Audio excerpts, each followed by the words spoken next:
Hello students, welcome to my YouTube channel. तो last class में हमने करा था फैराडे लॉज और उसके कुछ न्यूमेरिकल्स और साथ के साथ कुछ न्यूमेरिकल्स होमवर्क में भी दिए थे। तो आज हम करने वाले हैं नेक्स्ट टॉपिक इलेक्ट्रोकेमिस्ट्री का टॉपिक है वेरिएशन ऑफ मोलर कंडक्टिविटी। इसमें मोलर कंडक्टिविटी के साथ साथ स्पेसिफिक कंडक्टिविटी और कंडक्टेंस कैसे वेरी करता है ये सब भी हम पढ़ने वाले हैं, और साथ के साथ वीक एंड स्ट्रॉन्ग इलेक्ट्रोलाइट का भी क्या इफेक्ट पड़ेगा डाइल्यूट करने पे, कंसंट्रेटेड करने पे। तो चलो स्टार्ट करते हैं आज का हम topic variation of conductivity and molar conductivity. तो आज का हमारा पहला टॉपिक आएगा variation of conductance, specific conductivity, equivalent conductivity and molar conductivity. तो पहले हम लेंगे इंट्रोडक्शन कि जो इक्विवेलेंट मोलर जो ये बोला जा रहा है ये कंडक्टिविटी कैसे वेरी करती है डाइल्यूट और कंसंट्रेशन पे। साथ के साथ देखेंगे कि जो स्पेसिफिक कंडक्टिविटी होती है वो डाइल्यूशन पे फॉल कर जाती है, ठीक है, डिक्रीज कर जाती है। और उसके साथ साथ जो कि सबसे इंपॉर्टेंट टॉपिक इस लेक्चर का है और इस चैप्टर का भी काफी इंपॉर्टेंट टॉपिक है, वो है मोलर कंडक्टिविटी का कर्व। कौन सा कर्व? Variation curve. कौन सा वाला? डाइल्यूट और कंसंट्रेशन, ठीक है। मोलर कंडक्टिविटी जो होता है वो डाइल्यूट और कंसंट्रेटेड करने पे उसका जो कंडक्टिविटी है कैसे वेरी करते हैं ये हम आज पढ़ने वाले हैं। तो सारे टॉपिक्स को कवर करेंगे, थ्योरेटिकल पोर्शन है थोड़ा। तो टॉपिक वन बाय वन करते हैं। मोलर कंडक्टिविटी से तक पहुंचने से पहले बेसिक इंट्रोडक्शन करते हैं। तो टॉपिक हमारा variation of conductance, specific conductivity,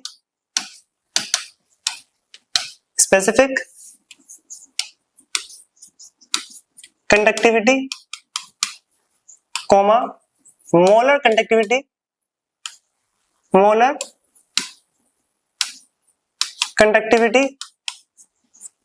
and equivalent conductivity,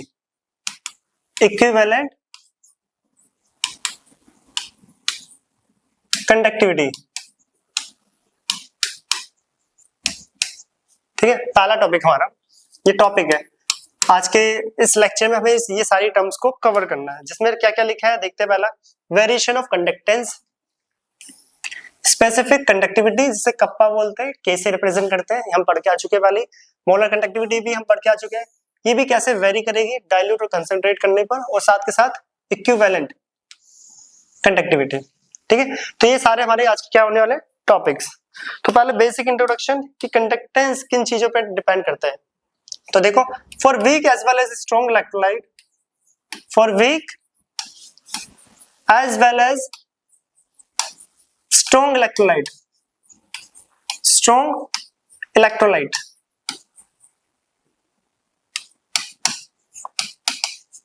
for weak as well as strong electrolyte, the equivalent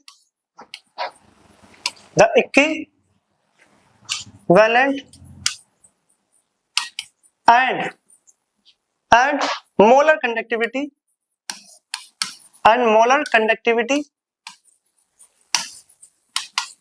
increases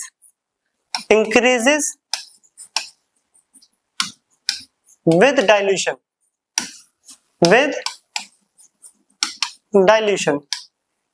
तो हम आगे देखेंगे भी और प्रैक्टिकली भी ऐसा ऑब्जर्व करा जाता है जो स्ट्रॉन्ग और वीक इलेक्ट्रोलाइट के लिए, ठीक है। स्ट्रॉन्ग और वीक इलेक्ट्रोलाइट क्या होता है इस चैप्टर के पहले ही लेक्चर में हम पढ़ के आए। स्ट्रॉन्ग इलेक्ट्रोलाइट वो होते हैं जिनमें डिसोसिएशन कंप्लीटली हो, जो कंप्लीटली आयनाइज या डिसोशिएट होते हैं, और वीक इलेक्ट्रोलाइट होते हैं जिनमें पार्शियली डिसोसिएशन होता है, ठीक है। तो वीक और स्ट्रॉन्ग इलेक्ट्रोलाइट के लिए जो इक्विवेलेंट एंड मोलर कंडक्टिविटी वो इंक्रीज करती है डाइल्यूशन के साथ। यहाँ पे ये लाइन इंपॉर्टेंट है, याद रखना, इंक्रीज करती है। रीजन हम अभी आगे पढ़ने वाले हैं, अभी तो इंट्रो कर रहे हैं, ठीक है। क्या करता है? इंक्रीज करता है डाइल्यूशन के साथ। तो ये भी क्वेश्चन बन गया और आगे आएगा भी, एक्सप्लेन करेंगे कि डाइल्यूट करने पे, स्ट्रॉन्ग और वीक इलेक्ट्रोलाइट को डाइल्यूट करने पे equivalent and molar conductivity increase करती है। क्या करती है? Increase. But specific conductivity decrease करती है डाइल्यूट करने पे। बट स्पेसिफिक कंडक्टिविटी, कप्पा जिसे बोलते हैं, decreases with dilution। पहला इतना बेसिक पता होना चाहिए कि कौन इंक्रीज कर रहा है और कौन डिक्रीज। तो स्पेसिफिक कंडक्टिविटी की बात करें तो वो फॉल कर जाती है, मींस डिक्रीज कर जाती है। स्पेसिफिक कंडक्टिविटी जो है वो डिक्रीज करता है डाइल्यूशन के साथ। इसको भी आगे हम करेंगे टॉपिक के थ्रू, अभी तो बेसिक इंट्रोडक्शन, ठीक है। तो पहले बेसिक पता होना चाहिए कि कौन डाइल्यूट करने पे बढ़ रहा है और कौन घट रहा है। तो equivalent and molar conductivity increase करती है डाइल्यूट करने पे स्ट्रॉन्ग और वीक इलेक्ट्रोलाइट की, और दूसरी तरफ स्पेसिफिक कंडक्टिविटी डिक्रीज करती है डाइल्यूशन पे। और ये डिपेंड किस पे करता है, रीजन आ रहा है, रीजन, ठीक है। Greater the number of, greater the basic पहले कि कंडक्टेंस किन चीजों पे डिपेंड करता है, कंडक्टेंस किन चीजों पे डिपेंड करता है। Greater the number of ions, greater is conductance। जितने से ज्यादा आयंस होंगे उतने ज्यादा कंडक्टेंस। ये बेसिकली सबको पता है, जितने नंबर ऑफ आयंस होते हैं उतना ज्यादा कंडक्टेंस बेसिकली, ठीक है। बेसिकली प्रॉपर एक्सप्लेनेशन भी आगे आएगा। Greater the number of ions greater is the conductance, ठीक है। As on dilution, as on dilution more number of ions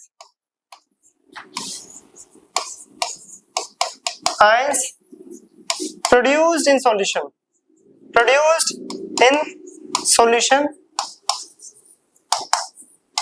therefore conductance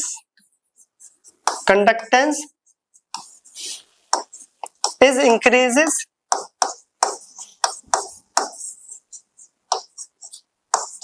with dilution।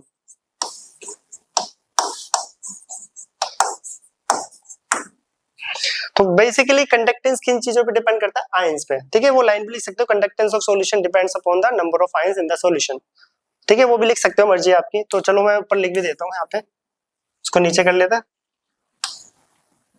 तो पहले इस लाइन का मतलब क्या है, हमने लिखा है greater the number of ions greater is the conductance. ये बेसिकली सबको पता है, छोटी क्लास से, बट क्या है, जितने ज्यादा आयंस होते हैं उतना अच्छा कंडक्टेंस, उतना ज्यादा कंडक्टेंस होगा किसी भी सॉल्यूशन के अंदर। साथ के साथ एक लाइन और लिखी है, एज ऑन डाइल्यूशन। यहाँ पे देखो एक लाइन है जिसका आगे मतलब पढ़ेंगे भी, तब हम कंडक्टिविटी का कर्व पढ़ेंगे। यहाँ पे एक लाइन लिखी है, as on dilution, as on dilution. यहाँ डाइल्यूशन बोला था, लिखना बोल गया, तो यहाँ लिख लेते हैं as on dilution, as on dilution, ठीक है। जैसे ही डाइल्यूट करा जाता है, एज ऑन डाइल्यूशन, डाइल्यूट करने पे more number of ions produce in the solution. जैसे ही हम डाइल्यूट करेंगे, हम देखेंगे भी आगे प्रॉपर, जैसे ही डाइल्यूट करा जाता है किसको, वीक इलेक्ट्रोलाइट को, वीक इलेक्ट्रो, ये बात हो रही है यहाँ पे वीक इलेक्ट्रोलाइट की, आगे हम देखेंगे क्या होता है स्ट्रॉन्ग एंड वीक इलेक्ट्रोलाइट। जैसे ही डाइल्यूट करा जाता है तो आयंस बढ़ जाते हैं। कैसे बढ़ते हैं वो तो हम वीक कर्व में देखेंगे।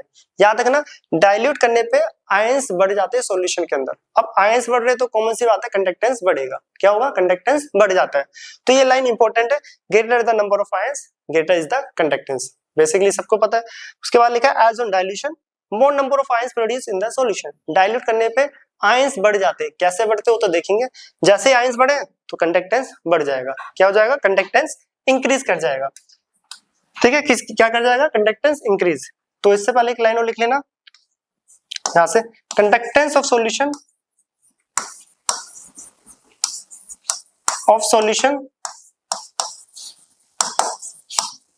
Depends upon the number of ions in the solution, तो कंडक्टेंस किन फैक्टर्स पे डिपेंड करता है, नंबर ऑफ आयंस पे। किस पे, नंबर ऑफ आयंस। तो ये होगी पूरी स्टेटमेंट। तो कंडक्टेंस किन फैक्टर्स पे डिपेंड कर रहा है, number of ions. Conductance of solution depends upon the number of ions. जितने ज्यादा आयंस उतने ज्यादा कंडक्टेंस, सबको पता है। हाँ, और ये लाइन और याद रखना, डाइल्यूट करने पे आयंस ज्यादा प्रोड्यूस होते हैं। किस में होते हैं, वीक या स्ट्रॉन्ग, हम पढ़ेंगे वीक में, ठीक है। किसमें, वीक में, अभी आगे देखेंगे। तो ये दो पॉइंट्स अलग अलग है, ये फर्स्ट था, ये सेकंड। पहला पॉइंट हमें ये बता रहा है कि कौन डाइल्यूट करने पे बढ़ रहा है या घट रहा है। एक नंबर का जैसे कि क्वेश्चन आता है कि कौन डाइल्यूट करने पे इंक्रीज होगा या डिक्रीज। तो डाइल्यूट करने पे जो इक्विवेलेंट और मोलर कंडक्टिविटी है वो तो इंक्रीज कर रही है। क्या कर रही है, इंक्रीज। और स्पेसिफिक कंडक्टिविटी डिक्रीज कर रही है। कंडक्टेंस किन चीजों पे डिपेंड करता है, कंडक्टेंस किन चीजों पे डिपेंड करता है, ठीक है। यहाँ आता किन चीजों पे डिपेंड करता है? आयंस पे।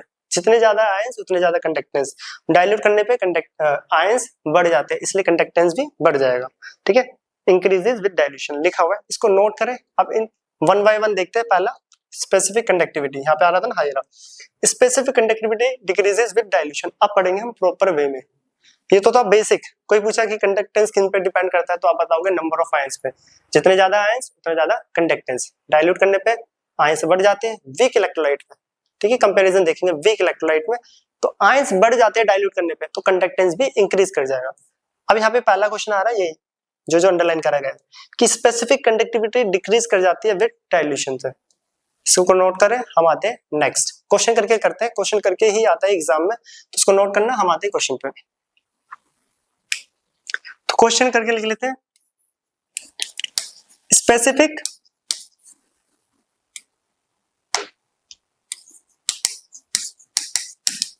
Conductivity fall with dilution. Why? ठीक है, ये क्वेश्चन आता है कि स्पेसिफिक कंडक्टिविटी फॉल कर जाती है, डिक्रीज हो जाती है डाइल्यूशन पे। जैसे ही डाइल्यूट कर, यहाँ पे देखो लिखा भी हुआ था हमने, अगर स्टेटमेंट देखोगे specific conductivity decreases with dilution. इस पोर्शन को हम फैक्टर्स में ऑलरेडी पढ़ चुके हैं, इनमें से आधे टॉपिक्स को वहां पे हमने फैक्टर्स में पढ़ा था, तब भी डिटेल में पढ़ लिया था, बट अब प्रॉपर कर्व के थ्रू पढ़ेंगे अब। ठीक है, एक्सप्लेनेशन वगैरह। तो स्पेसिफिक कंडक्टिविटी फॉल कर जाती है डाइल्यूशन के साथ, तो रीजन क्या है इसका? देख लो answer. Because number of current carrying particles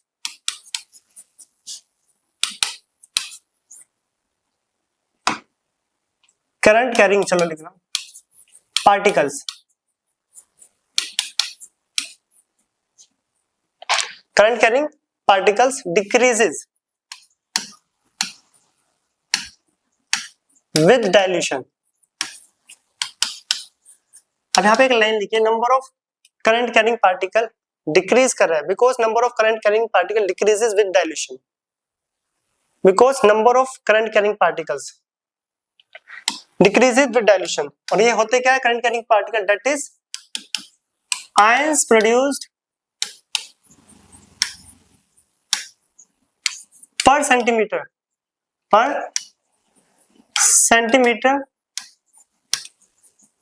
cube of solution.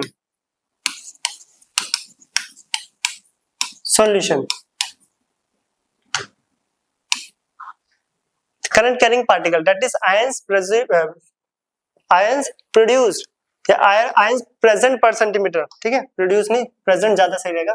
Ions present पर centimetre cube of solution become less. पूरा लिख लेते हैं, become less on dilution.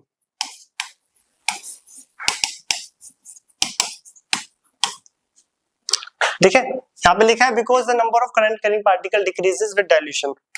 Number of current carrying particle decreases with dilution, और इसका मतलब होता है दैट इज आयंस प्रेजेंट पर centimetre cube of solution become decreases. मतलब क्या है? तो यहाँ पे हम लेते हैं एक बीकर, तो ये रहा हमारे पास एक बीकर। तो स्पेसिफिक कंडक्टिविटी की बात करें जाए, ठीक है, किसकी? Specific conductivity. तो हम यहाँ पे पर सेंटीमीटर क्यूब एक ले लेते हैं, क्यूब किसके अंदर? एक बीकर के अंदर। दिख रहा है? इसको थोड़ा और बड़ा कर लेते हैं। ये एक बीकर है, इसके अंदर एक क्यूब है, सॉरी, ठीक है, इसको भी बड़ा करना पड़ेगा। ठीक है, ये क्यूब दिख रही होगी, छोटी सी क्यूब बनी हुई है अंदर। ठीक है, इस क्यूब की जो ईच लेंथ है वो 1 सेंटीमीटर है। लिखा भी हुआ दैट इज आयंस प्रेजेंट पर सेंटीमीटर क्यूब ऑफ सॉल्यूशन। एक क्यूब है जिसका वॉल्यूम क्या है? सेंटीमीटर क्यूब, 1 सेंटीमीटर क्यूब, इसकी ईच लेंथ 1 सेंटीमीटर है। अब डिफाइन कैसा करा जाता है? किसको? स्पेसिफिक कंडक्टिविटी को। वो देखना थोड़ा और इसको बड़ा बना लेते हैं, कईयों को दिखेगा नहीं। ठीक है, ये रहा क्यूब। ये इसकी जो ईच साइड है 1 सेंटीमीटर, तो वॉल्यूम क्या हो जाएगा सेंटीमीटर क्यूब पर सेंटीमीटर क्यूब। ठीक है, ये क्यूब है। अब जैसे ही मैं इसे डाइल्यूट करूंगा, देखो इसके इस क्यूब के अंदर जितने आयंस है वो स्पेसिफिक कंडक्टिविटी को डिफाइन करता है। याद रखना स्पेसिफिक कंडक्टिविटी को कैसे डिफाइन करा जाता है। इस क्यूब के अंदर, क्यूब की इस साइड 1 सेंटीमीटर, इस क्यूब के अंदर कितने आयंस है वो स्पेसिफिक कंडक्टिविटी को डिफाइन करता है। मान लो इसके अंदर 10 आयन 20 आयन कितने भी हो सकते हैं, hundreds of thousands of ions इस क्यूब के अंदर इनसाइड में जो लाई करेंगे वो स्पेसिफिक कंडक्टिविटी को क्या कर रहा है डिफाइन। अभी इस पाएंगे। अब जैसे ही मैं इसे डाइल्यूट कर दूं, जैसे ही मैं इसे क्या कर दूं डाइल्यूट, तो इसको डाइल्यूट करते हैं।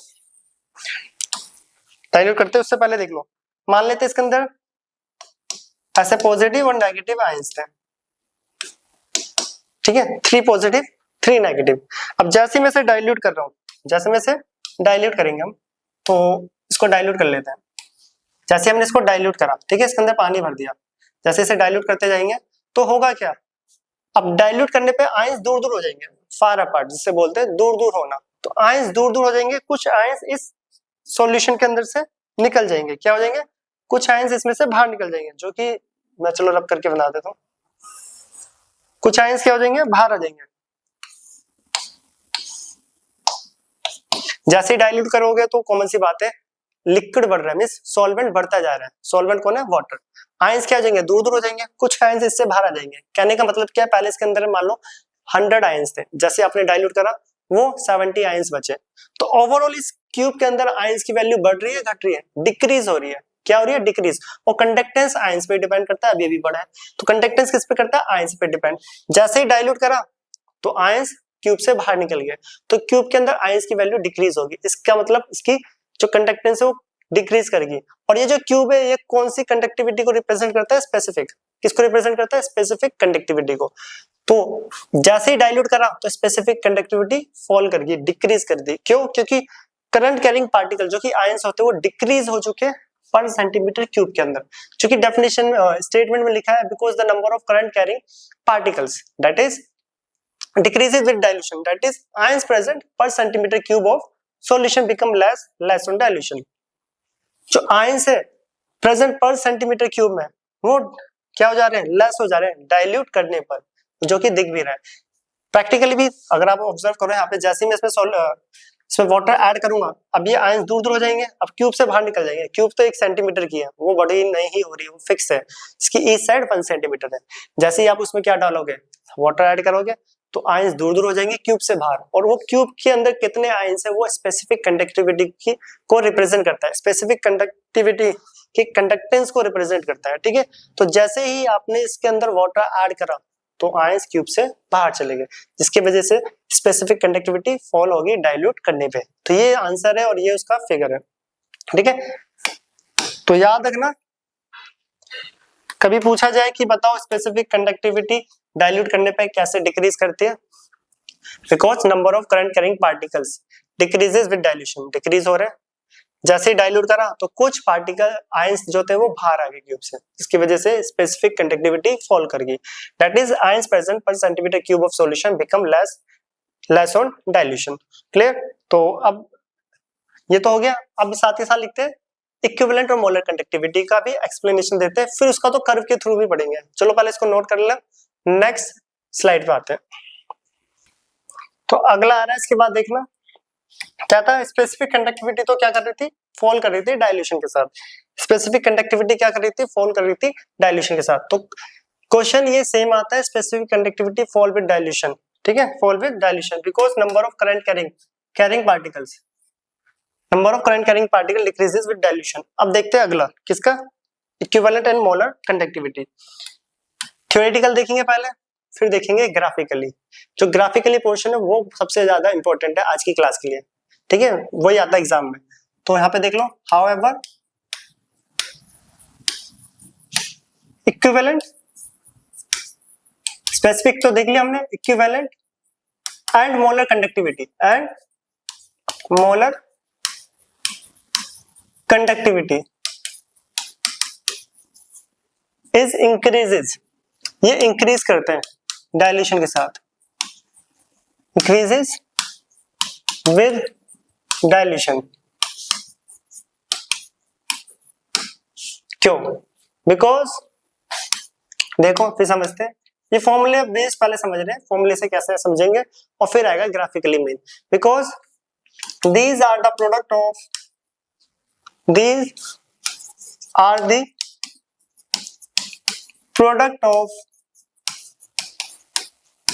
specific conductivity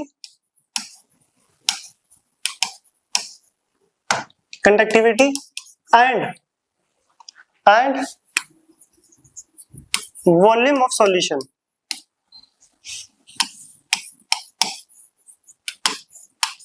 of an electrolyte.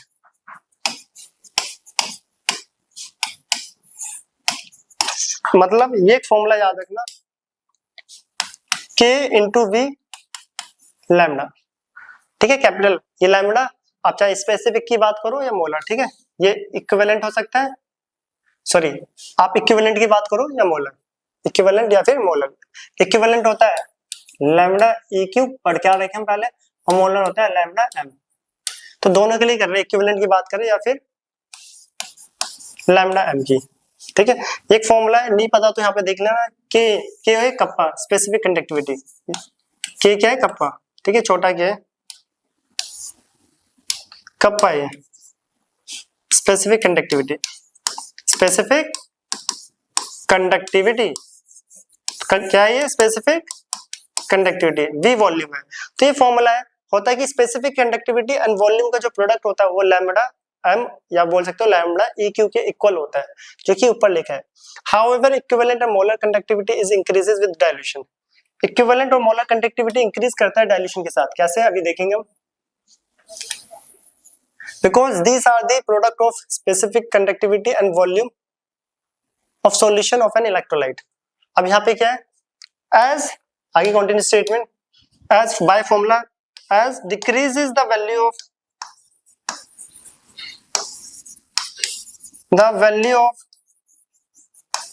specific conductivity जिसे कप्पा बोलते हैं, is more than compensate by the increases the value of volume of v means volume, so ठीक है, v मतलब वॉल्यूम, so लैम्डा इक्विवेलेंट और lambda molar conductivity is increases with dilution। अब तो कोई लिखा है क्या है, स्टेटमेंट का मतलब यहाँ पे समझते हैं। फॉर्मूला था K into V equal to होता है लैम्डा एम बोलो या फिर लैम्डा इक्विवेलेंट। तो बताओ यहाँ से अगर मैं इसको आगे करूं, रीअरेंज, वॉल्यूम इजिकल टू हो गया लैम्डा एम अपॉन कप्पा, ठीक है, लैम्डा एम अपॉन कप्पा, या बोल सकते हो, ठीक है, कप्पा इजिकल टू वी, एक ही बात है, इसको नीचे लिखे गए बस। अब लिखा है as decrease the value of specific conductivity. हमें पता अभी हम पढ़ क्या है, स्पेसिफिक कंडक्टिविटी वॉल्यूम बढ़ाने पे घटता है, अभी भी पढ़ा था हमने, स्पेसिफिक कंडक्टिविटी वॉल्यूम बढ़ाने पे घट रहा है, और बाय फॉर्मूला देखो वॉल्यूम बढ़ाने पे स्पेसिफिक कंडक्टिविटी डिक्रीज हो रहा है, इसी फॉर्मूले से आया है, फॉर्मूला याद रखना इंपॉर्टेंट है। वॉल्यूम बढ़ाने पे स्पेसिफिक कंडक्टिविटी डिक्रीज हो रहा है, फॉर्मूले से भी बता सकते हो, वो रीजन था ये फॉर्मूला। साथ के साथ जैसे वॉल्यूम बढ़ा स्पेसिफिक कंडक्टिविटी डिक्रीज हो गया, दोनों एक दूसरे के क्या है, inversely proportional. Specific conductivity decrease करा तो बताओ लैम्डा एम क्या कर जाएगा, इंक्रीज, क्योंकि सॉरी मैंने क्या बोल दिया, हाँ उसके बाद देख लेना, जैसे वॉल्यूम बढ़ेगा तो लैम्डा एम क्या होगा, यहाँ पे लैम्डा एम बढ़ेगा घटेगा, तो वॉल्यूम बढ़ाने पे लैम्डा एम क्या कर जाएगा, इंक्रीज कर जाएगा, क्या कर जाएगा, इंक्रीज। अब ये कैसे कर रहा है, तो ये हम यहाँ पे देखने वाले हैं, कहाँ पर, अब इसको एक्सप्लेन करेंगे। तो यहाँ पे पहले देख लेना, as decrease the value of specific conductivity, specific conductivity जैसे ही डिक्रीज होगा, लिखा है more than compensate by the increase the value of V. So equivalent and lambda m is increasing the dilution. इसको ऐसे भी लिख लो और करके, अगर मैं लिखूं तो v is equal to lambda m upon k। देखो कंडक्टिविटी की बात करें, स्पेसिफिक कंडक्टिविटी डिक्रीज कर रहा था कब, जब वॉल्यूम बढ़ रहा है, ठीक है। और ये दोनों एक दूसरे के क्या है, प्रोपोर्शनल। अभी इसकी बात करते हैं, ये दोनों एक दूसरे के क्या है, डायरेक्टली प्रोपोर्शनल। तो वॉल्यूम बढ़ेगा तो लैम्डा m भी बढ़ गया। ये फॉर्मूला याद रखना, आपको सारी कंडक्टिविटी याद रहेगी। अभी हम फॉर्मूले से कर रहे हैं प्रॉपर एक्सप्लेनेशन, तो अब देखेंगे ये फॉर्मूला क्या बोल रहा है। स्पेसिफिक कंडक्टिविटी कब डिक्रीज करता है, जब वॉल्यूम बढ़ता है, मींस डाइल्यूट। और वॉल्यूम बढ़ रहा है तो ये दोनों एक दूसरे के डायरेक्टली प्रोपोर्शनल है, मींस वॉल्यूम बढ़ना मतलब डाइल्यूट होना, वॉल्यूम बढ़ना मतलब डाइल्यूट होना। वॉल्यूम बढ़ने पे लैम्डा m क्या कर जाएगा, इंक्रीज हो जाएगा, क्योंकि दोनों क्या एक दूसरे के डायरेक्टली प्रोपोर्शनल। ये तो फॉर्मूला बोल रहा है, क्या बोल रहा है, ये तो फॉर्मूला बोल रहा है, और ये स्टेटमेंट लिखी है, ठीक है। ये स्टेटमेंट खुद से भी लिख सकते हो, ये फॉर्मूला है। फॉर्मूला क्या बोल रहा है यहाँ पे कि स्पेसिफिक कंडक्टिविटी कब कम होगा, जब वॉल्यूम ज्यादा होगा। वॉल्यूम ज्यादा मतलब डाइल्यूशन। क्या होता है, डाइल्यूशन, क्योंकि दोनों इनवर्सली है। वॉल्यूम ज्यादा तो लैम्डा m भी ज्यादा, मींस डाइल्यूट करने पे k तो डिक्रीज करेगा, लैम्डा m इंक्रीज। ये फॉर्मूला बोल रहे हैं, चाहो तो ये सब खुद से भी लिख सकते हो स्टेटमेंट, बस ये फॉर्मूला पता होना चाहिए वो, ठीक है। यही लिखा है जो सामने था, और यही हमारा टॉपिक चल रहा है। दोबारा सुन लेना, k डिक्रीज कब करेगा, जब वॉल्यूम बढ़ेगा, दोनों इनवर्सली है, इसलिए स्पेसिफिक कंडक्टिविटी फॉल कर जाता है with increases volume, means dilution पे। आप फॉर्मूले से भी एक्सप्लेन कर सकते हो, रीजन स्पेसिफिक का पीछे बता चुके हैं, because number of current carrying particle decreases, यहाँ पे दिखा था रीजन, ये बाय फॉर्मूला एक्सप्लेन कर रहा है। दूसरा आ रहा है इक्विवेलेंट और मोलर की बात करें तो वॉल्यूम बढ़ा तो लैम्डा m बढ़ गया, मींस डाइल्यूट करने पे लैम्डा m बढ़ रहा है अकॉर्डिंग टू फॉर्मूला। इसका एक्सप्लेनेशन अभी नहीं पढ़ा, अब हम पढ़ने वाले हैं, तो इसको करना नोट, यही स्टेटमेंट लिखी हुई थी वहां पे, ठीक है। इस वे में याद रख लेना, इससे आपको सारी कंडक्टिविटी याद हो जाएगी। वॉल्यूम बढ़ाने पे k घटता है, लैम्डा m बढ़ता है, लैम्डा इक्विवेलेंट भी बढ़ता है, क्योंकि वो दोनों लगभग क्या सेम, एक मोल के लिए होता है, एक इक्विवेलेंट ग्राम के लिए। इसको नोट करना। अब आते हैं मेन टॉपिक पे, क्या लैम्डा m कैसे वेरी करेगा, इसका कर्व कैसा है, ये हमें आज की क्लास में पढ़ना है। स्पेसिफिक कंडक्टिविटी का रीजन हम पढ़ चुके हैं, because number of current carrying particle decreases per centimetre cube of solution. But अब जो रीजन आ रहा है वो आ रहा है लैम्डा m का। इसके लिए पूरा एक टॉपिक पढ़ने वाले हम, तो इसको नोट करें। हम आते हैं नेक्स्ट टॉपिक पर। अब जो टॉपिक आ रहा है वो बहुत इंपॉर्टेंट है, ठीक है, आज के लेक्चर का सबसे इंपॉर्टेंट टॉपिक, जो कि लास्ट टॉपिक है, थोड़ा बड़ा भी है। टॉपिक को हम लिख रहे हैं पूरा टॉपिक करके, variation of molar conductivity, variation of molar conductivity. Molar conductivity का वेरिएशन देख रहे हैं, फॉर्मूले से तो देख लिया, फॉर्मूले से काम नहीं चलने वाला, तब एक नंबर का क्वेश्चन है पूछा है तो आप फॉर्मूले से बता सकते हो। हाँ, अगर कर्व ही आ जाए एग्जाम में, ग्राफिकली एक्सप्लेनेशन, तो पूरा प्रॉपर एक्सप्लेनेशन करना आना चाहिए। हाँ, ये सारे टॉपिक हम फैक्टर्स में ऑलरेडी पढ़ चुके हैं, बट अब कर्व के थ्रू पढ़ेंगे। तो variation of molar conductivity with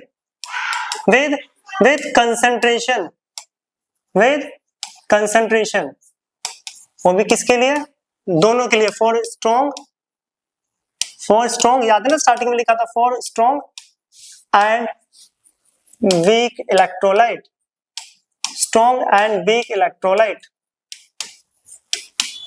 देखो ये लाइन याद दिलाते हैं, अभी अभी लिखी हमने पीछे, for strong and weak electrolyte. तो यहाँ पे पहले ही लाइन थी for strong and weak electrolyte, याद है ना। The equivalent and molar conductivity is increases dilution, dilute करने पे इंक्रीज करती है, जिसको अभी हम ग्राफिकली समझेंगे। और फॉर्मूले के थ्रू हमने यहाँ पे देख लिया क्यों इंक्रीज करती है, जैसे वॉल्यूम बढ़ा लैम्डा m बढ़ गया, क्योंकि दोनों प्रोपोर्शनल है। फॉर्मूले से तो देख लिया था, अब कर्व के थ्रू प्रॉपर देखेंगे ऐसा भी क्यों होता है। वैसे ये मैं पहले ही बता रहा हूँ, जिन्होंने पीछे वाला लेक्चर कर रखा है फैक्टर्स, मैंने वहाँ पे प्रॉपर एक्सप्लेन कर चुके हैं, हम उसी को दोबारा पढ़ रहे हैं, पर यहाँ कर्व बनाएंगे। जिन्होंने करा होगा लेक्चर उन्हें पता है कि ये टॉपिक पढ़ चुके हैं, बट अभी थोड़ा सा डिटेल में पढ़ रहे हैं। तो अब पढ़ते हैं इसको। क्या टॉपिक है, मोलर कंडक्टिविटी का variation, variation of molar conductivity with concentration, बहुत important, for strong and weak electrolyte. अब वीक और स्ट्रॉन्ग को बिल्कुल सेपरेट करेंगे, जो ऑलरेडी पढ़ चुके हैं उसी को पढ़ रहे हैं हम। तो द मोलर कंडक्टिविटी, मोलर पढ़ रहे हैं ना, तो मोलर के लिए लिख रहे हैं, the molar conductivity of strong electrolyte, molar conductivity of strong electrolyte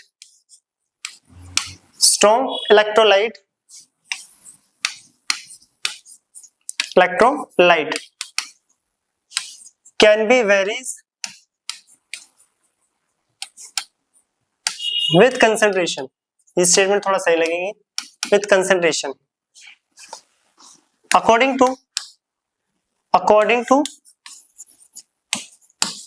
अब देखो यहाँ पे एक इक्वेशन आ रही है अकॉर्डिंग टू, बहुत इंपॉर्टेंट नाम, the molar conductivity of strong electrolyte can be varies with concentration. इसको एक्सप्लेन करते हैं अकॉर्डिंग टू डीबे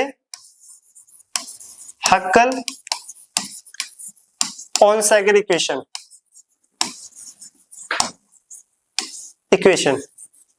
अभी क्या होती है इक्वेशन देख लो, इस इक्वेशन के थ्रू हम समझेंगे इसका variation.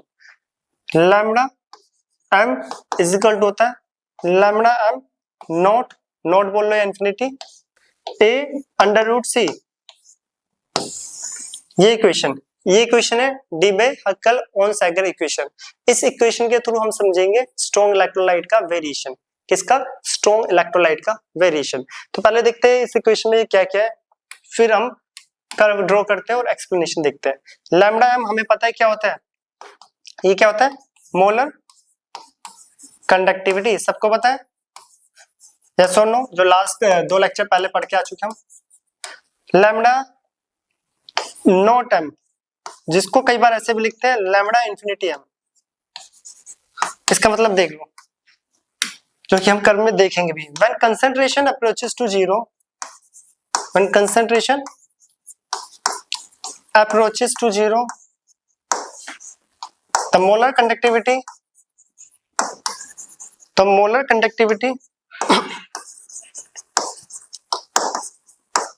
is known as limiting molar conductivity. Limiting molar conductivity. तो लैम्डा एम नोट को लिमिटिंग मोलर कंडक्टिविटी बोला जाता है, जिसको लैम्डा इंफिनिटी एम भी लिख सकते हो। इसका मतलब क्या होता है? When concentration approaches to zero, जब कंसंट्रेशन जीरो को अप्रोच कर दे। क्या होता है जीरो का अप्रोच? देखते हैं अभी। When concentration approaches to zero, the molar conductivity is known as limiting molar conductivity. जब कंसंट्रेशन जीरो को अप्रोच कर दे, उस केस में मोलर कंडक्टिविटी को हम लिमिटिंग मोलर कंडक्टिविटी बोलते हैं, जिसे लैम्डा एम नोट और लैम्डा एम इंफिनिटी बोला जाता है। कंसंट्रेशन अप्रोचेस टू जीरो, यहाँ पे लिख भी लेना, ठीक है? हम कंसंट्रेशन अप्रोचेस टू जीरो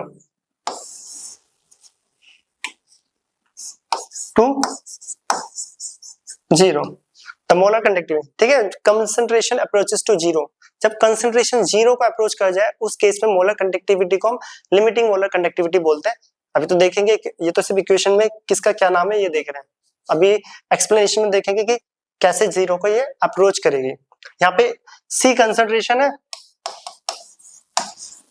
और ए जो है वो क्या है? ए यहाँ पे कांस्टेंट है जो डिपेंड करता है टाइप ऑफ इलेक्ट्रोलाइट। ए एक कांस्टेंट है, डिपेंड्स अपॉन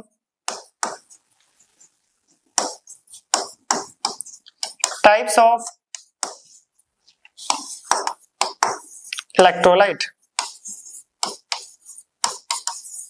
किस किस टाइप के इलेक्ट्रोलाइट ये भी पूछ लेते हैं, अभी देखते हैं। पहले ये नोट करो, फिर देखते हैं किस टाइप के इलेक्ट्रोलाइट, फिर इससे कर्व बनाएंगे और एक्सप्लेनेशन, ठीक है? तो इसको नोट करना।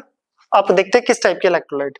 अगर इलेक्ट्रोलाइट की यहाँ पे बात करें तो किस टाइप के इलेक्ट्रोलाइट और किस टाइप के, नोट करके देख लो। जैसे NaCl है, पूछा जाता है टाइप ऑफ इलेक्ट्रोलाइट। Na किस में डिसोशिएट हो रहा है? Na positive plus Cl negative, MgCl2, ठीक है?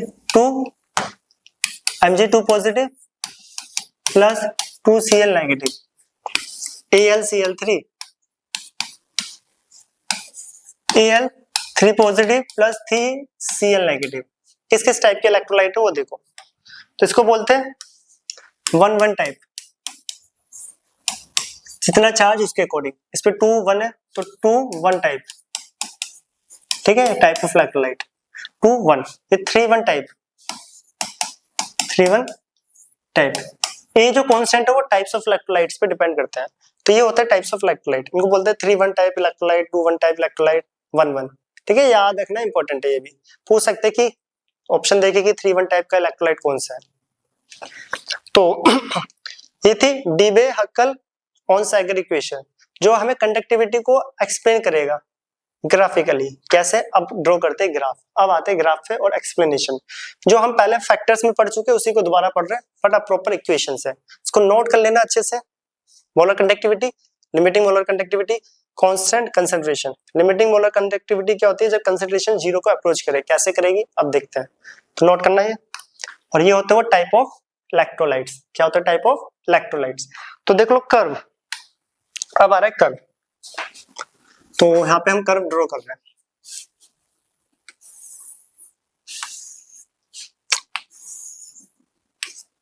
Under root C versus lambda M. किसके लिए? स्ट्रॉन्ग और वीक इलेक्ट्रोलाइट के लिए। तो पहले चलो स्ट्रॉन्ग के लिए लिखते हैं। दो के लिए पढ़ना था, पहला स्ट्रॉन्ग, तो स्ट्रॉन्ग इलेक्ट्रोलाइट याद होगा, फैक्टर्स में पढ़ा था। जैसे कि ले लेते KCl। क्या? KCl। तो थोड़ा ध्यान से देख लेना दोबारा, जिन्होंने पढ़ा उनकी रिवीजन हो जाएगी। स्ट्रॉन्ग इलेक्ट्रोलाइट ले गए, ठीक है। इसके अंदर हम ले लेते हैं स्ट्रॉन्ग इलेक्ट्रोलाइट जो कि है KCl। क्या? KCl। इसके अंदर ले रहे हैं स्ट्रॉन्ग इलेक्ट्रोलाइट KCl। तो वो किस पे टूटेगा? K plus Cl negative, K plus Cl negative, K plus Cl negative. Yes और नो? तो ये क्या है? एक strong electrolyte.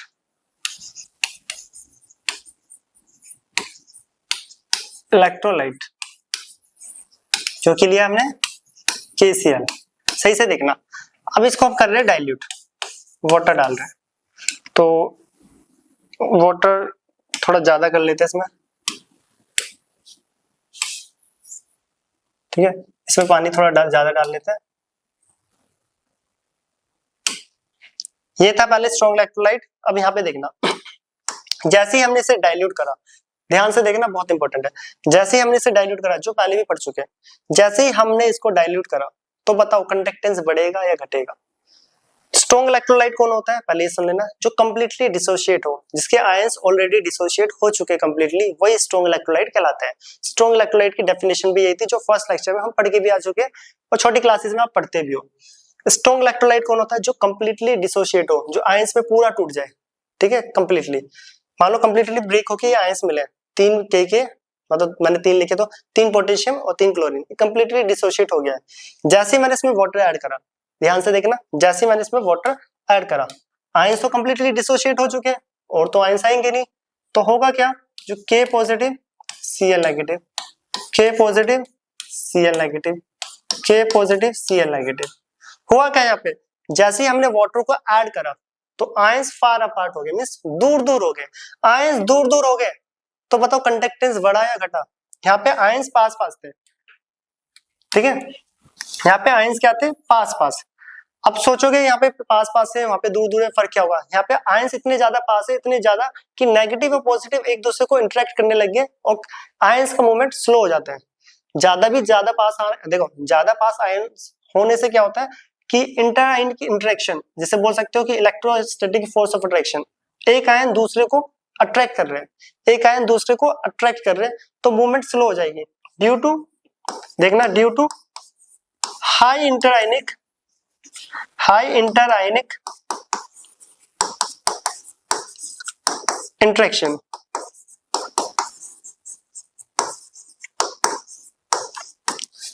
Conductance is lower, यहाँ पे हाई इंटरआयनिक इंटरेक्शन है जिसकी वजह से आयंस का मूवमेंट हो नहीं पाएगा, कंडक्टेंस क्या हो जाएगी? लोअर। इसकी कंडक्टिविटी की बात करें तो ये कम होएगा। बट जैसे ही पानी डाला इसमें, जैसे ही सॉल्वेंट को ऐड करा, डाइल्यूट करा, वॉल्यूम बढ़ाया, ठीक है, वॉल्यूम बढ़ाया है। देखो, वॉल्यूम बढ़ाना, डाइल्यूट करना एक ही होता है, सिर्फ वाटर ऐड करना, ठीक है। वॉल्यूम इसको बढ़ाया, जैसे इसमें वाटर को ऐड करा तो आयंस दूर दूर हो गया, ठीक है। ऑन डाइल्यूशन, रीजन मैं यहीं पे लिख रहा हूं, देखिए नीचे, ions are far apart,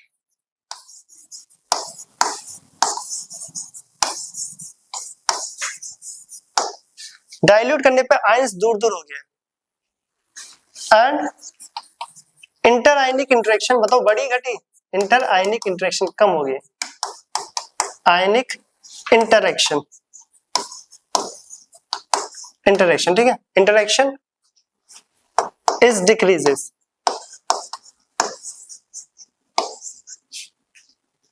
therefore conductance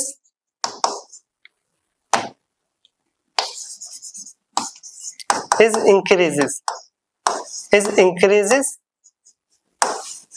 with dilution, with dilution।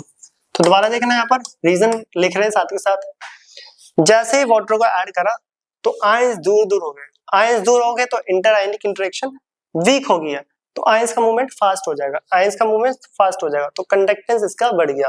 तो ये लिखा है on dilution ions are far apart and inter-ionic interaction is decreases, therefore conductance is increases with dilution। तो डाइल्यूट करने पे स्ट्रॉन्ग इलेक्ट्रोलाइट का कंडक्टेंस बढ़ता है, क्या होता है, बढ़ता है। तो अब कर्व की तरफ आते हैं, अभी आगे चल रही है स्टेटमेंट, कर्व की तरफ आते हैं। हम लेते हैं कि स्ट्रॉन्ग इलेक्ट्रोलाइट, स्ट्रॉन्ग इलेक्ट्रोलाइट का कर्व देखो ये शो करता है, ये थोड़ा सा सीधा कर लेना यहाँ से, हाँ ये होता है स्ट्रॉन्ग इलेक्ट्रोलाइट, इलेक्ट्रोलाइट कि कैसे बना, देखो कई बार तो बना बनाया आता है, एक्सप्लेन करना होता है, कई बार हमें खुद बनाना है। तो पहले इन दोनों स्टेटमेंट पे आ जाओ, देखो इधर जा रहे थे डाइल्यूट, इधर आ रहे थे कंसंट्रेट। कर्व की बात करें तो इधर कंसंट्रेशन बढ़ रही है और इस डायरेक्शन में कंसंट्रेशन कम हो रही है, कंसंट्रेशन कम होना मतलब डाइल्यूशन होना। तो डाइल्यूट होने पर देखो, डाइल्यूट होने पे इस डायरेक्शन में कंसंट्रेशन है, डाइल्यूट होने पे क्या हो रहा था, कंडक्टेंस बढ़ रही है, डाइल्यूट होने पे कंडक्टेंस क्या हो रही है, बढ़ रही है, लैम्डा एम की वैल्यू बढ़ती जाएगी। कब तक बढ़ती जाएगी अभी देखते हैं, दोबारा देखना, ये हमारे पास क्या था, कंसंट्रेटेड, यहाँ पे कंसंट्रेशन मैक्सिमम है, पहले यहाँ से स्टार्ट करते हैं, ठीक है, यहाँ से कंसंट्रेटेड था, जैसे डाइल्यूट करा तो लैम्डा एम की वैल्यू बढ़ती है, डाइल्यूट करने पे ions are far apart, ions are far apart, जिसकी वजह से इंटरआयनिक इंटरेक्शन कम हो जाती है इस डायरेक्शन में। दोबारा देखना, इस तरफ की तरफ जाएंगे तो ये क्या है, डाइल्यूशन। बच्चों को थोड़ी सी कंफ्यूजन हो जाती है, इधर कंसंट्रेशन है उधर डाइल्यूशन, डाइल्यूट करने पे क्या हो रहा है, ये कर्व को देखना पहले इस पॉइंट से लेके यहाँ तक, डाइल्यूट करने पे लैम्डा एम की वैल्यू क्यों बढ़ रही है, क्योंकि इंटरआयनिक इंटरेक्शन कम हो जाती है, आयंस का मूवमेंट फास्ट हो जाएगा, लैम्डा एम की वैल्यू बढ़ जाएगी। इतना कर्व समझ आया। अब आते हैं ये स्ट्रेट लाइन क्यों है, उल्टा देखें, कंसंट्रेशन बढ़ाने पे लैम्डा एम कम होता जा रहा है, क्यों कम होता है, क्योंकि कंसंट्रेशन बढ़ाने पे इंटरआयनिक इंटरेक्शन बढ़ जाती है, इसलिए लैम्डा एम कम होता जाता है, फिर उसके बाद एक स्ट्रेट लाइन चली जाती है। इसका मतलब भी देखना, देखो इंटरआयनिक इंटरेक्शन इतनी ज्यादा हो जाएगी, एक टाइम पे जाके वहां पे जाके क्या हो जाएगा, उससे ज्यादा इंटरआयनिक इंटरेक्शन होगी नहीं। ये तो है ना कि बिल्कुल ही सब एक दूसरे को पकड़ के एकदम सॉलिड फॉर्म में कन्वर्ट हो गए, नहीं, थोड़ी बहुत तो मूवमेंट चलती रहेगी, फिर उसके बाद एक जो कंडक्टिविटी की वैल्यू आएगी उसमें कोई भी वेरिएशन नहीं आता। जैसे ही आप इसको कंसंट्रेटेड करते जाओ, हाई इंटरआयनिक इंटरेक्शन है इसकी, थोड़ा बहुत मूवमेंट कर रहा है, स्टॉप नहीं होगा, थोड़ा बहुत करेगा, एक फाइनल वैल्यू पे स्टॉप हो जाएगा। इसका मतलब स्टॉप मतलब फिक्स हो जाएगा, इस पे एक स्ट्रेट लाइन जाएगी, ये स्ट्रेट लाइन ये रिप्रेजेंट करता है वहां पे इंटरआयनिक इंटरेक्शन सबसे ज्यादा हाई थी, अब इसके बाद इंटरआयनिक इंटरेक्शन बढ़ नहीं रही, वो उसकी कंडक्टिविटी लास्ट ये रहेगी। हाँ, जैसे पानी डालोगे तो कंडक्टिविटी मतलब lambda M, molar conductivity, short में कंडक्टिविटी बोल रहा हूँ, लैम्डा एम बढ़ता है डाइल्यूट करने पे, क्यों, इंटरआयनिक इंटरेक्शन बढ़ती है। उसके बाद ये दोनों क्लियर, दोबारा देखना, हाई कंसंट्रेशन पे इंटरआयनिक इंटरेक्शन हाई होती है, डाइल्यूट करने पे आयंस दूर दूर हो जाती है, जिसकी वजह से क्या हो जाती है, लैम्डा एम की वैल्यू बढ़ जाती है, क्यों, इंटरआयनिक इंटरेक्शन डिक्रीज कर जाती है। अब इसके बाद बढ़ते बढ़ते कहां तक जाएगी, मान लो मैं इसमें पानी डालते जा रहा हूँ, एक फिक्स लास्ट टाइम तक जाता कि तो पहुंचेगी, ये तो है ना कि बढ़ते बढ़ते सुपर कंडक्टर बन जाए, ऐसा पॉसिबल नहीं है। जैसे आप इसमें वाटर को ऐड करते जाओ कंडक्टिविटी बढ़ेगी, बस कुछ टाइम बाद वो जाके क्या हो जाएगी, स्टॉप। कब, उसको बोलेंगे, वो पॉइंट है वो यहाँ पर, ठीक है, यहाँ पर जाके वो स्टॉप हो जाएगी, और इस पॉइंट को बोलते हैं लैम्डा एम नॉट। क्यों बोलते हैं ये भी देख लो, और लैम्डा एम इंफिनिटी। वो कब होगा, जब हम डाइल्यूट इनफाइनाइट टाइम तक करते हैं, ठीक है, डाइल्यूट इनफाइनाइट मतलब एक टाइम पे आके बहुत पता चलेगा अब डाइल्यूट का भी फर्क नहीं पड़ रहा, थोड़ा बहुत पड़ा था, आयंस दूर दूर हुआ, ये तो ना कि इतनी ज्यादा दूर कर दे कि बिल्कुल ही जीरो हो जाए। एक लिमिटेड टाइम तक, लिमिट उसकी भी एक लिमिट है, टाइमिंग मतलब एक लास्ट लिमिट, उस लिमिट तक ही उसको हम डाइल्यूट कर सकते हैं, इसलिए इसको बोलते हैं limiting molar conductivity, limiting molar conductivity, molar conductivity. और इसके लिए एक छोटा सा नोट और देख लो, ये कब होता है, कहाँ पे लिखे, यहीं पे लिख देते हैं नोट करके, ठीक है। इनफाइनाइट डायल्यूशन पे, इनफाइनाइट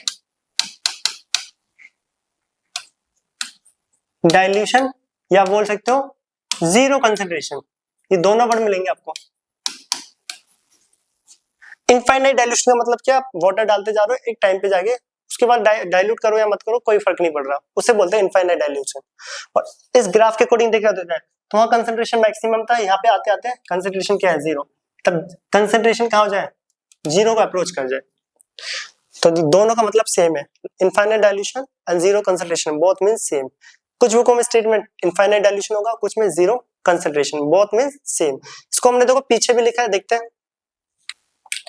तो देखो यहाँ पर, तो देखो यहाँ पे हमने लिखा भी हुआ है लैम्बडा नॉट एम और लैम्बडा इंफिनिटी एम होता क्या है, लिखा है when concentration approaches to zero, याद है ना, concentration approaches to zero the molar conductivity is known as limiting molar conductivity. When concentration approaches to zero, ये रहा, जब कंसंट्रेशन जीरो को अप्रोच कर दे उस टाइम पे लैम्बडा एम को लिमिटिंग मोलर कंडक्टिविटी मींस यहाँ से इसके बाद इसकी कंडक्टिविटी नहीं बढ़ेगी। Concentration approaches to zero, zero concentration, कुछ बुक में इनफाइनाइट डायल्यूशन भी लिखा होता है, इसी को बोलते हैं लैम्बडा एम और lambda M not. Lambda M not और लैम्बडा एम इंफिनिटी क्या बोला जाता है, लिमिटिंग मोलर कंडक्टिविटी, जब कंसंट्रेशन जीरो को अप्रोच कर दे स्ट्रॉन्ग इलेक्ट्रोलाइट के केस में। On dilution the ions are far apart, the interionic interaction is decreases, therefore conductance is increases with dilution and reaches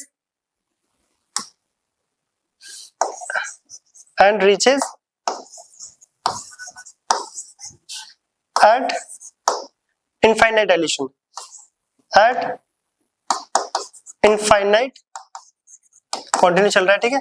dilution is known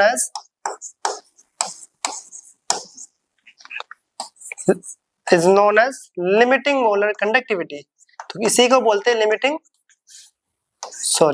molar conductivity.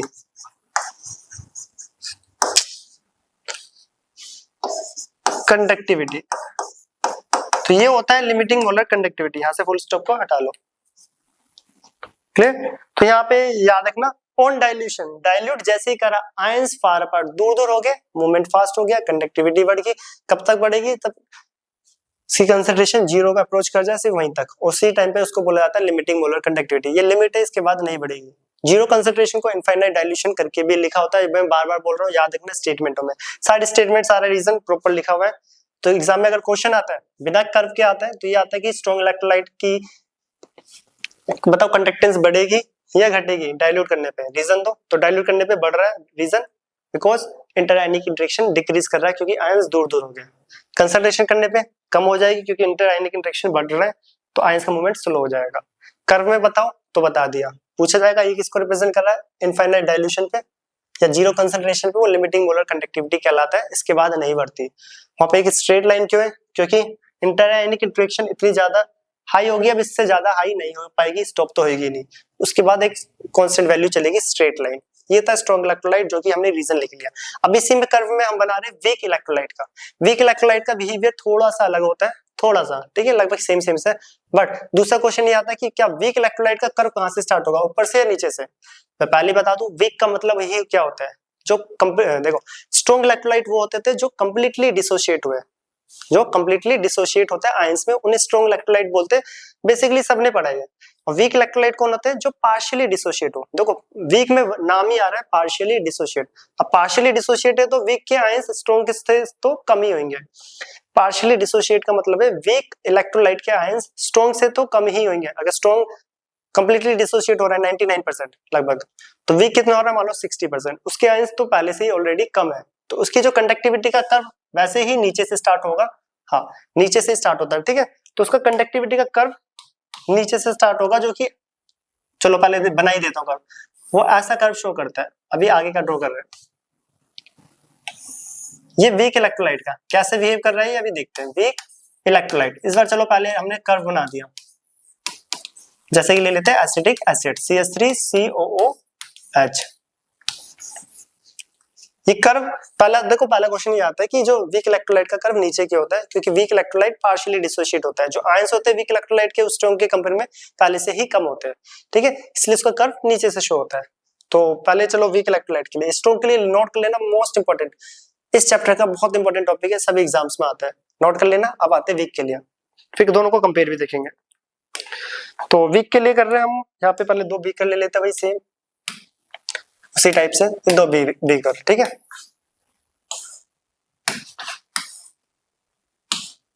Weak electrolyte कर रहे हैं, weak electrolyte, यहां पे हमने लिया acidic acid, ठीक है। ये 2 वीक इलेक्ट्रोलाइट लिए एसिडिक एसिड, और ये 2 ले लिए कंटेनर, बीकर ले लेते हैं थोड़ा बड़ा ताकि आयंस दिख जाए। अब इसके अंदर मान लो वीक इलेक्ट्रोलाइट कौन होता है, डेफिनेशन बार बार बोल रहा हूं क्योंकि वो काम आएगी। वीक इलेक्ट्रोलाइट होते हैं जिसमें डिसोसिएशन पार्शियली हो, मान लो CH3 COO नेगेटिव टूटता तो है पर कंप्लीटली नहीं। कंप्लीटली का मतलब होता है वो 60% डिसोशिएट हो रहा है, 40% अनडिसोशिएट फॉर्म में है। तो मैंने ऐसे लिख लेता हूँ, 2 आयंस लिख देता हूँ इसके, ठीक है, 2 ये क्या है, एक weak electrolyte acidic acid, ion सबको दिख रहे हैं CH3 COO नेगेटिव। पहला क्वेश्चन जो कि इस कर्व में वीक इलेक्ट्रोलाइट की जो कंडक्टिविटी और कंडक्टेंस वो कम होता है, क्या होता है, कम, किससे, strong electrolyte.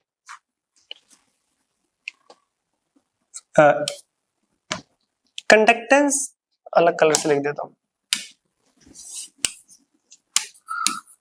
Conductance of weak electrolyte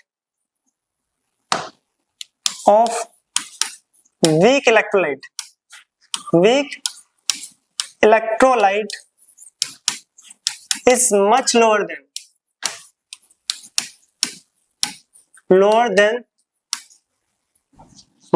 than the strong electrolyte.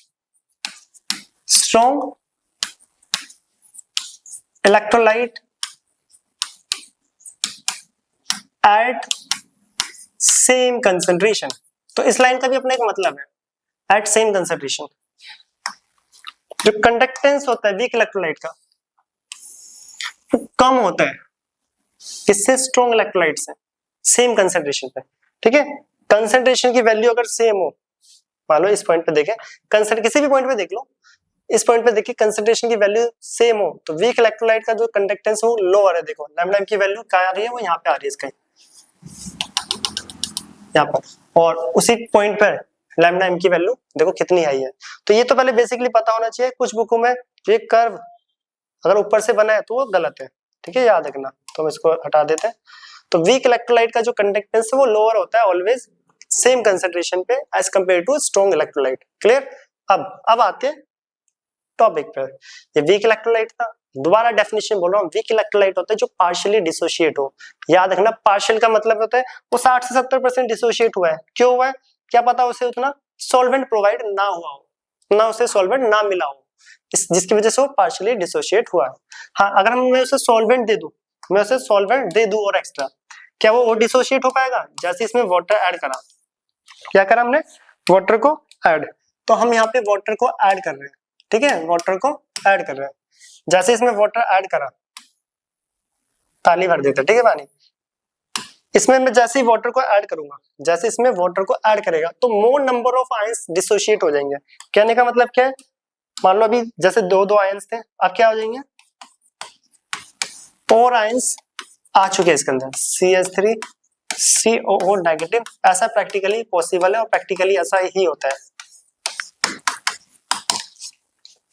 ऐसा ही होता है, क्योंकि वीक इलेक्ट्रोलाइट की स्टेटमेंट है कि जो पार्शियली डिसोशिएट हो, पार्शियली मतलब 60-70, मतलब कंप्लीटली नहीं हो रहा, कितने भी परसेंटेज हो सकता है, 50, 60, 70, बट जैसे ही हम उसमें सॉल्वेंट डालते हैं तो मोर नंबर ऑफ आयंस डिसोशिएट हो जाते हैं, मींस आयंस और आना स्टार्ट हो जाते हैं। अब यहाँ पे सुनना, यहाँ पे आयंस आ रहे हैं, ऐसा पॉसिबल है और यही होता है, ठीक है।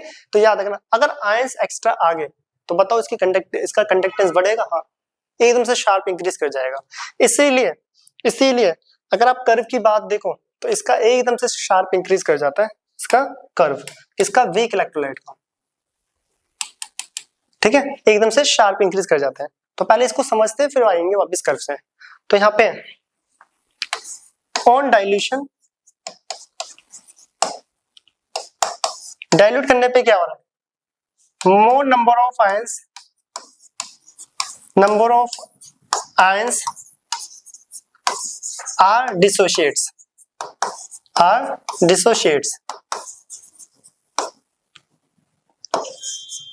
ठीक है। जैसे हम डाइल्यूट करते हैं तो और आयन डिसोशिएट हो जाते हैं, therefore conductance is largely increases. तो ये सिंपल सा लिखते हैं, conductance is increases very large लिख लो, and does not reach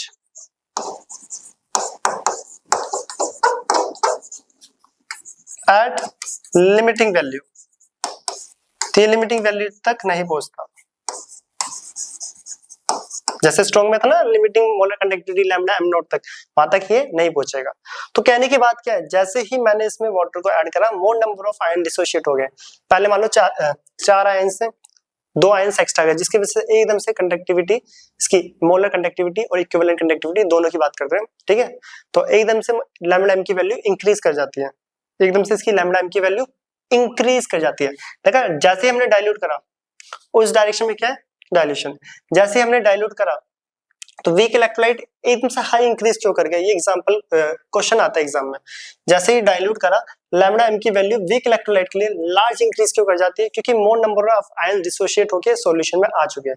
तो जो कि हमने यहाँ पे लिखा भी है, ये रहा, on dilution more number of ions are dissociates, ठीक है, डिसोशिएट हो गए, जिसकी वजह से ज्यादा आयंस मिल गए हमें, therefore the conductance is increases very large and does not reach at layer क्या लिमिटिंग वैल्यू, और लिमिटिंग वैल्यू तक वो नहीं पहुंचते। लिमिटिंग वैल्यू का मतलब है क्या, इतना पानी डाल दो कि जीरो कंसंट्रेशन की अप्रोच कर जाए, नहीं। क्यों, क्योंकि वीक इलेक्ट्रोलाइट है। देखो वीक इलेक्ट्रोलाइट, यहाँ पे एक लाइन और समझना, स्ट्रॉन्ग इलेक्ट्रोलाइट वीक का हमेशा स्ट्रॉन्ग से तो कम होगा। अगर किसी बुक में ये कर्व ऊपर जा रहा है तो गलत है। क्या वीक इतना भी ज्यादा डिसोशिएट नहीं हो जाएगा जो स्ट्रॉन्ग को भी क्रॉस कर दे। स्ट्रॉन्ग पहले ही 99% डिसोशिएट हो चुका है, क्या वीक वाला 105 थोड़ा हो जाएगा कि स्ट्रॉन्ग को भी क्रॉस करके आगे निकल जाए, ऐसा नहीं होता, याद रखना। वीक हमेशा कम रहेगा, जो कि पहले ही लाइन लिख दी है मैंने, ये लाइन, वीक हमेशा ही कम रहेगा, चाहे किसी भी कंसंट्रेशन पे कंपेयर कर लेना। अगर किसी बुक में ये कर्व इतना ज्यादा इंक्रीज हो रहा है कि स्ट्रॉन्ग से ऊपर जा रहा है आपकी टेक्स्ट बुक में, तो वहां पे थोड़ी सी गलती दे रखी है। वीक इतना भी ज्यादा इंक्रीज नहीं हो जाएगा कि स्ट्रॉन्ग को ही क्रॉस करके उसके 2-3 टाइम्स निकल जाए। हर कंसंट्रेशन पे वीक हमेशा कम ही होता है स्ट्रॉन्ग के कंपेयर में, ठीक है। तो ये था स्ट्रॉन्ग और वीक इलेक्ट्रोलाइट का कर्व। तो वीक में क्या हुआ था, वीक में लार्ज इंक्रीज होता है, और स्ट्रॉन्ग में क्या हुआ था, डाइल्यूट करने पे बढ़ता है स्लो, क्योंकि वहां पे आयंस दूर हो जाते हैं, इंटर आयनिक इंटरेक्शन डिक्रीज करती है, ठीक है। साथ के साथ यहाँ पे एक जो लैम्डा एम और अल्फा का एक छोटा सा रिलेशन है वो भी यहाँ पे नोट कर लेना। अगले पेज पे लिख देता हूँ, जो कि यहाँ पे रह गया है, इसको नोट करना बहुत इंपॉर्टेंट है, बहुत ज्यादा रीजन सारे ये लिखे हुए हैं। तो वीक इलेक्ट्रोलाइट में हमने क्या देखा, पहले तो वीक इलेक्ट्रोलाइट की जो कंडक्टेंस होगा वो स्ट्रॉन्ग से तो ऑलरेडी कम ही होगा, किसी भी कंसंट्रेशन की वैल्यू पे देख लेना। सेकंड पूछा जाए, बताओ डाइल्यूट करा जाए तो क्या होगा, डाइल्यूट करने पे more number of ions dissociate कर जाते हैं, मींस एक्स्ट्रा आयंस आ गए। पहले जो मान लो कुछ आयंस थे, डाइल्यूट करने पे और आयंस डिसोशिएट होके आ गए, अब एकदम से आयंस आ गए तो कंडक्टिविटी का कर्व बढ़ जाएगा, एकदम शार्प इंक्रीज कर जाएगा, बट इतना इंक्रीज नहीं कि स्ट्रॉन्ग को क्रॉस कर दे। क्यों नहीं करेगा क्रॉस, क्योंकि स्ट्रॉन्ग पहले से 100% डिसोशिएट है, ये लगभग मान लो 50% डिसोशिएट था, क्योंकि वीक इलेक्ट्रोलाइट होता है जो पार्शियली डिसोशिएट।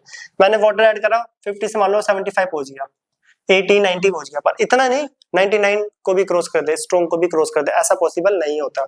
इसलिए इसकी कंडक्टिविटी का कर्व हमेशा स्ट्रॉन्ग से नीचे ही दिखेगा आपको, ठीक है, रीजन लिख दिया। और हाँ, लिमिटिंग तक नहीं पहुंचेगा। अब थोड़ी ना कि इतना पानी डालते जा रहे हो कि वो डाइल्यूट होता जा रहा है और वो टूटता जा रहा है, ऐसा भी नहीं होता, उसकी भी एक लिमिट है, ठीक है। इसलिए वो अपनी मतलब पानी डालते जाओ 100% तक टूट जाए और लिमिटिंग वैल्यू तक पहुंच जाए, ऐसा पॉसिबल नहीं होता है इसमें।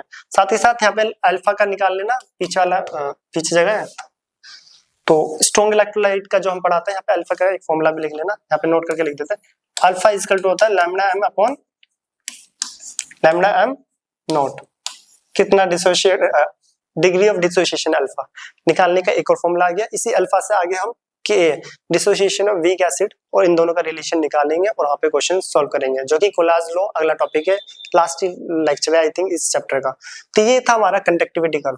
दोबारा देख लेना, मैं एक और बार बता देता हूँ स्टार्टिंग से हमने यहाँ पे क्या क्या करा है। तो देखो कंफ्यूजिंग हो ना, ध्यान से देखना, बहुत बच्चों को यहाँ पे कंफ्यूजन होती है। पहले हमने बेसिक इंट्रोडक्शन लिया था कि वीक एंड स्ट्रॉन्ग इलेक्ट्रोलाइट की केस की बात करें तो इक्विवेलेंट और मोलर कंडक्टिविटी इंक्रीज करता है डाइल्यूशन। अब ये भी पढ़े डाइल्यूशन पे क्यों इंक्रीज कर रहा है इक्विवेलेंट और मोलर कंडक्टिविटी डाइल्यूट करने पे। स्ट्रॉन्ग इलेक्ट्रोलाइट में तो आयंस दूर दूर हो जाते हैं, इंटरेक्शन कम हो जाती है। वीक में मोर आयंस डिसोशिएट हो जाते हैं, इसलिए दोनों ही बढ़ती है। बढ़ने का रेट किसका फास्ट है, वीक का।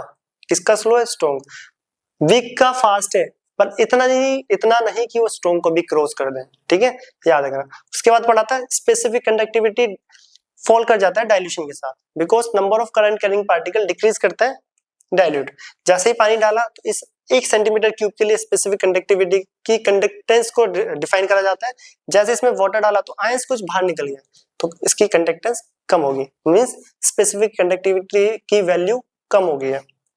और जो यहाँ पे लिखा होता है ये बेसिक इंट्रो है कि कंडक्टेंस किन फैक्टर्स पे डिपेंड करता है। या तो ज्यादा आयंस होने चाहिए, इसी पे डिपेंड करता है, जितने ज्यादा आयंस उतना अच्छा कंडक्टेंस। लिक्विड के केस में तो यही होता है।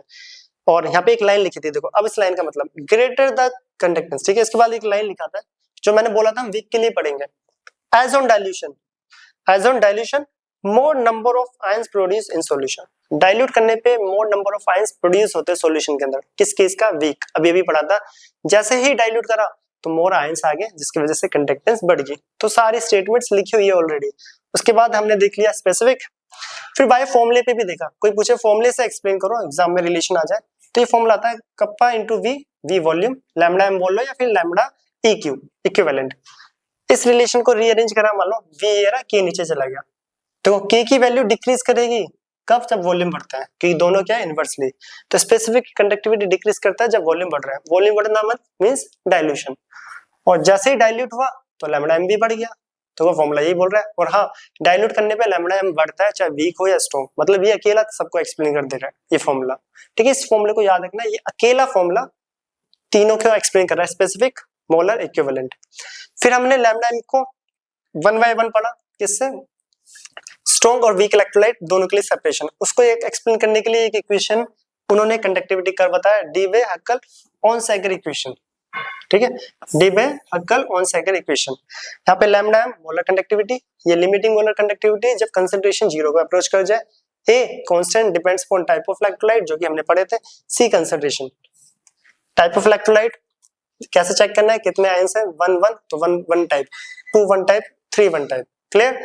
उसके बाद जो लैम्डा एम को फिर हमने ग्राफिकली देखा। स्ट्रॉन्ग इलेक्ट्रोलाइट में जैसे ही वाटर को ऐड करा तो जो स्ट्रॉन्ग इलेक्ट्रोलाइट जिनकी इंटर आयनिक इंटरेक्शन हाई थी, पानी डाला तो इंटरेक्शन वीक होगी, वो दूर दूर हो गए, तो कंडक्टेंस बढ़ गई, ये कंडक्टेंस बढ़ गई। यहाँ पे ये कांस्टेंट क्यों है, कंसंट्रेशन के टाइम पे इंटरेक्शन हाई थी, बट इतनी भी हाई नहीं कि बिल्कुल ही जीरो मूवमेंट हो जाए, ठीक है। इतनी भी हाई नहीं होती, बिल्कुल हाई तो सॉलिड्स की होती है, कुछ तो मूवमेंट होगी। तो इसकी एक कांस्टेंट वैल्यू है जो कि यहाँ पे कर्व को इस तरफ को देखो तो यहाँ पे डाइल्यूशन हो रहा है। डाइल्यूशन में क्यों बढ़ रहा है, क्योंकि डाइल्यूट करने पे आयंस दूर दूर हो गए और कंडक्टेंस की वैल्यू बढ़ गई। आयंस दूर दूर हो गए, इंटरेक्शन कम हो गई, तो मूवमेंट फास्ट। यहाँ पे अल्फा का रिलेशन है lambda M upon lambda M not, जो कि आगे हम करेंगे भी, यूज होगा, ठीक है। अल्फा डिग्री ऑफ डिसोसिएशन निकालना। दूसरी तरफ अगर बात करें, हाँ साथ ही साथ ये कहां तक इसको डाइल्यूट कर सकते हो, एट 0 कंसंट्रेशन को अप्रोच कर जाए, उसी टाइम पे बोलेंगे लिमिटिंग मोलर कंडक्टिविटी, वो उसकी लिमिट है, उसके बाद नहीं हो सकता। 0 कंसंट्रेशन और infinite dilution both are same, दोनों में से कुछ भी वर्ड मिल सकता है। उसके बाद अगर हम देखें वीक इलेक्ट्रोलाइट की जो कंडक्टेंस है वो स्ट्रॉन्ग से कमी होगी, किसी भी पॉइंट पे देख लेना, जो कि पहली लाइन लिखी थी, चाहे आप इस पॉइंट पे बात करो इसकी बात करो, वीक हमेशा नीचे ही रहेगा। बट वीक लार्जली इंक्रीज क्यों हो रहा है, क्योंकि जैसे इसमें क्या डाला, वाटर ऐड कर रहा, तो मोर नंबर्स ऑफ आयन आ गए, जो स्टार्टिंग में भी लिखा था वही लाइन यहाँ पे आ गई, more number of ions are dissociate. पहले कुछ आयंस मानो कुछ भी एक्स्ट्रा आयंस आ गए, एक्स्ट्रा नहीं बोल सकते, मोर आ गए, एक्स्ट्रा नहीं।